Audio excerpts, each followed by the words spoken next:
Olá, viajante curioso.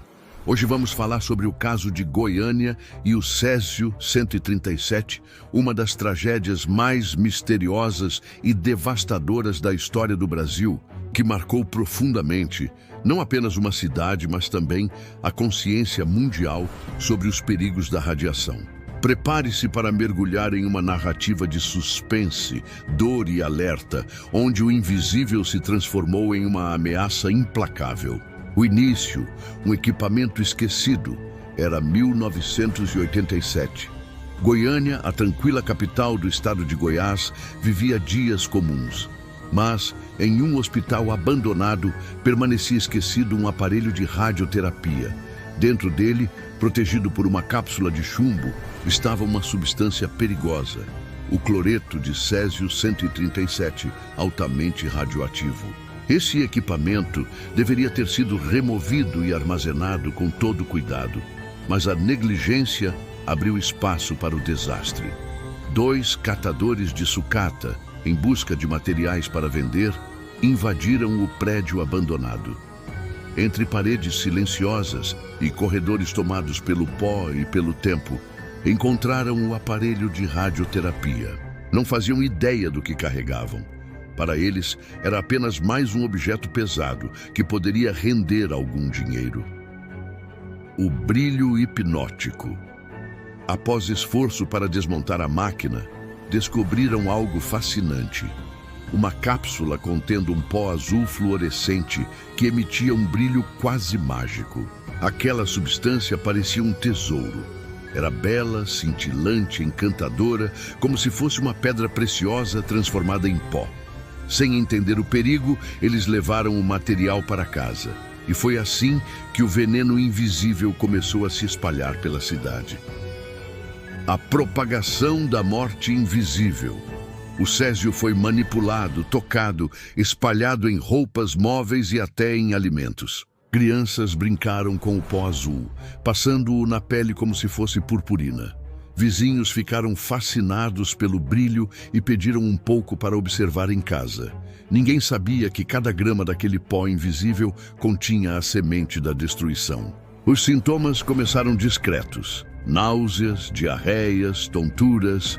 Depois vieram as queimaduras na pele, feridas que não cicatrizavam, manchas estranhas, queda de cabelo. Muitos acreditavam tratar-se de uma gripe forte ou de uma intoxicação alimentar.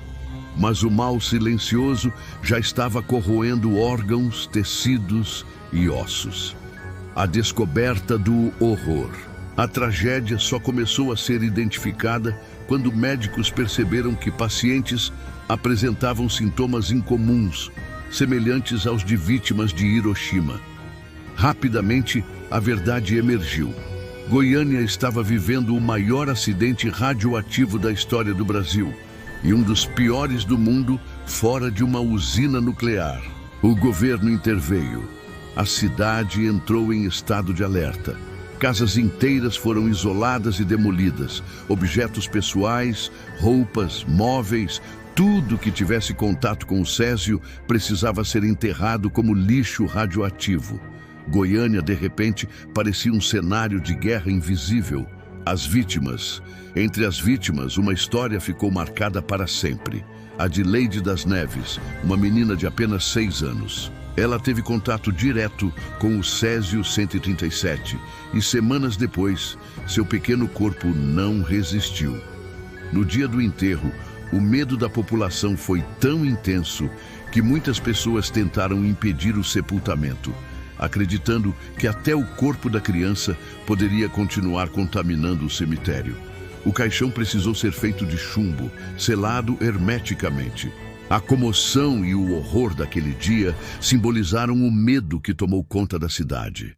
Oficialmente, 4 pessoas morreram em consequência direta da radiação, mas centenas ficaram contaminadas e milhares foram expostas a exames e isolamento. As sequelas físicas e psicológicas se arrastaram por décadas. A repercussão mundial. O acidente ganhou manchetes internacionais. O Brasil, até então pouco associado a riscos nucleares, tornou-se exemplo do que a negligência pode causar.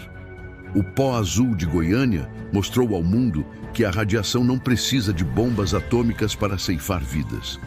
Basta o descuido com materiais perigosos, cicatrizes e memória. Mesmo hoje, quase 4 décadas depois, o caso ainda ecoa na memória coletiva. Goiânia ergueu monumentos, mas também carrega o estigma do medo. Muitos sobreviventes enfrentaram preconceito, isolamento social e marcas no corpo e na alma. O acidente transformou-se em lição. Nunca mais a negligência com o invisível poderia ser tolerada. O brilho mortal do Césio 137 entrou para a história como um lembrete cruel de que o perigo pode se esconder onde menos esperamos, encantando os olhos, mas corroendo a vida. O caso de Goiânia não foi apenas um acidente, foi um mergulho no abismo do desconhecido. Um alerta silencioso de que o maior inimigo da humanidade pode ser invisível, silencioso, mas devastador. Gostou? Assine o canal Mergulho Desconhecido, deixe seu like e compartilhe. Se essa história te deixou arrepiado, assine o Mergulho Desconhecido e continue explorando os segredos que o mundo insiste em esconder.